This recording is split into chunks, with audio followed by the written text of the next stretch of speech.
हरे कृष्णा। एक समय स्वर्गलोक में सबसे बड़ा कौन के प्रश्न पर 9 ग्रहों में वाद विवाद हो गया। विवाद इतना बड़ा कि परस्पर भयंकर युद्ध की स्थिति बन गई। निर्णय के लिए सभी देवता देवराज इंद्र के पास पहुंचे और बोले, हे देवराज, आपको निर्णय करना होगा कि हम में से सबसे बड़ा कौन है। देवताओं का प्रश्न सुनकर देवराज इंद्र उलझन में पड़ गए। इंद्र बोले, मैं इस प्रश्न का उत्तर देने में असमर्थ हूँ। हम सभी पृथ्वीलोक में उज्जैनी नगरी में राजा विक्रमादित्य के पास चलते हैं। देवराज इंद्र सहित सभी देवता उज्जैनी नगरी पहुंचे। महल में पहुंचकर जब देवताओं ने उनसे अपना प्रश्न पूछा तो राजा विक्रमादित्य भी कुछ देर के लिए परेशान हो उठे, क्योंकि सभी देवता अपनी अपनी शक्तियों के कारण महान थे।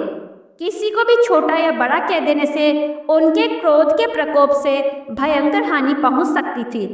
अचानक राजा विक्रमादित्य को एक उपाय सूझा और उन्होंने विभिन्न धातुओं स्वर्ण, रजत, कांसा, ताम्र, सीसा, रांगा, जस्ता, अब्रक पर लोहे के 9 आसन बनवाए।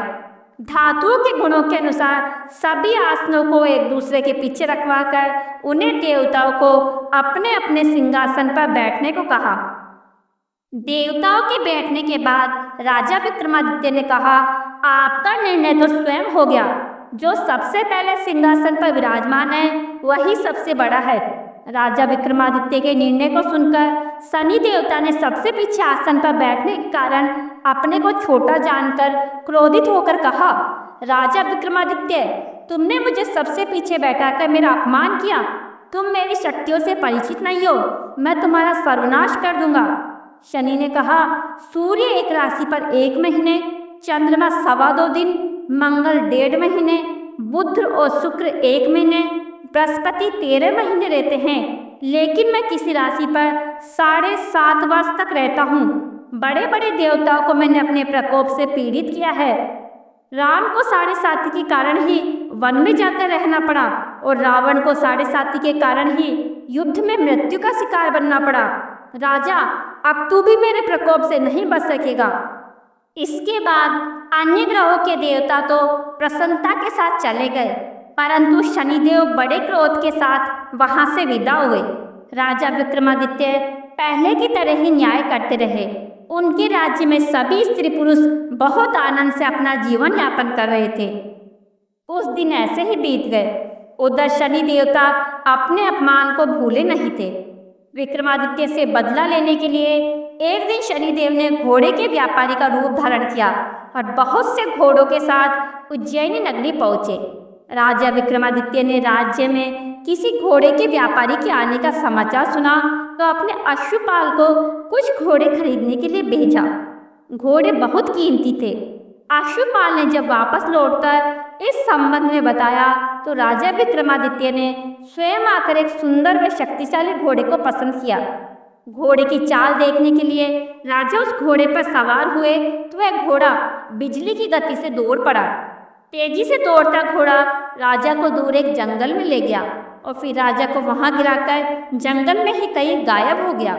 राजा अपने नगर को लौटने के लिए जंगल में भटकने लगा, लेकिन उन्हें लौटने का कोई रास्ता नहीं मिला। राजा को भूख प्यास भी लग गई। बहुत घूमने पर उसे एक चरवाहा मिला। राजा ने उससे पानी मांगा। पानी पीकर राजा ने उस चरवाहे को अपनी अंगूठी दे दी। फिर उससे रास्ता पूछकर वह जंगल से निकलकर पास के नगर में पहुंचा।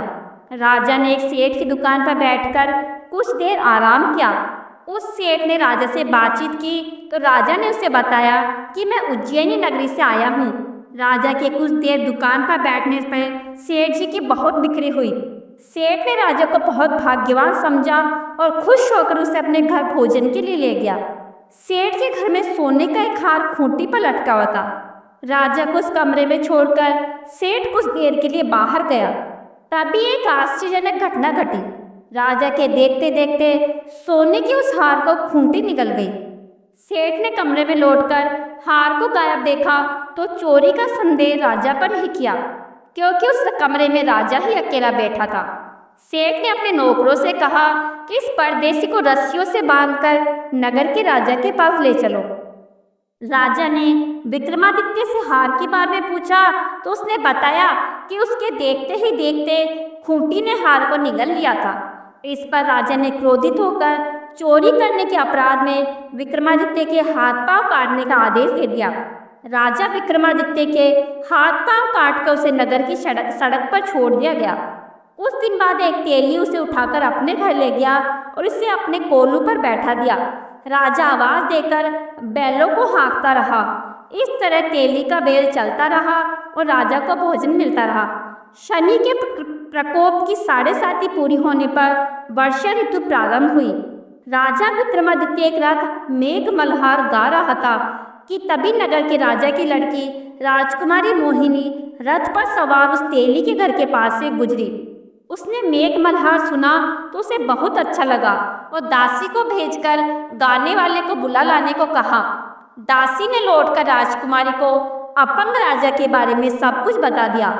राजकुमारी उसके मेघ मल्हार से बहुत मोहित हुई, अतः उसने सब कुछ जानकर भी अपंग राजा से विवाह करने का निश्चय कर लिया।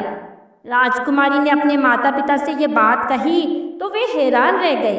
रानी ने मोहिनी को समझाया, बेटी तेरे भाग्य में तो किसी राजा की रानी होना लिखा है, फिर तो उस अपंग से विवाह करके अपने पांव पर क्यों कुल्हाड़ी मार रही हो। राजकुमारी ने अपनी जिद नहीं छोड़ी। अपनी जिद पूरी कराने के लिए उसने भोजन करना छोड़ दिया और प्राण त्याग देने का निश्चय कर लिया। आखिर राजा रानी को विवश होकर अपंग विक्रमादित्य से राजकुमारी का विवाह करना पड़ा। विवाह के बाद राजा विक्रमादित्य और राजकुमारी तेली के घर में रहने लगे। उसी रात स्वप्न में शनिदेव ने राजा से कहा, राजा तुमने मेरा प्रकोप देख लिया, मैंने तुम्हें अपने अपमान का दंड दिया है। राजा ने शनिदेव से क्षमा करने को कहा और प्रार्थना की कि हे शनिदेव, आपने जितना दुख मुझे दिया है अन्य किसी को न देना। शनिदेव ने कुछ सोचकर कहा, राजा मैं तुम्हारी प्रार्थना स्वीकार करता हूँ। जो कोई स्त्री पुरुष मेरी पूजा करेगा, शनिवार को व्रत करके मेरी व्रत कथा सुनेगा, उस पर मेरी अनुकंपा बनी रहेगी। प्रातःकाल जब राजा विक्रमादित्य की नींद खुली तो अपने हाथ पांव देखकर राजा को बहुत खुशी हुई। उसने मन ही मन शनिदेव को प्रणाम किया। राजकुमारी भी राजा के हाथ पांव सही सलामत देखकर आश्चर्य में डूब गई। तब राजा विक्रमादित्य ने अपना परिचय देते हुए शनिदेव के प्रकोप की सारी कहानी सुनाई। सेठ को जब इस बात का पता चला तो दौड़ता हुआ तेली के घर पहुंचा और राजा के चरणों में गिरकर क्षमा मांगने लगा। राजा ने उसे क्षमा कर दिया क्योंकि यह सब तो शनिदेव के प्रकोप के कारण हुआ था। सेठ राजा को अपने घर ले गया और उसे भोजन कराया। भोजन करते समय वहां एक आश्चर्यजनक घटना घटी। सबके देखते देखते उस खूंटी ने हार उगल दिया। सेठ जी ने अपनी बेटी का विवाह भी राजा के साथ कर दिया और बहुत से स्वर्ण आभूषण धन आदि देकर राजा को विदा कर दिया।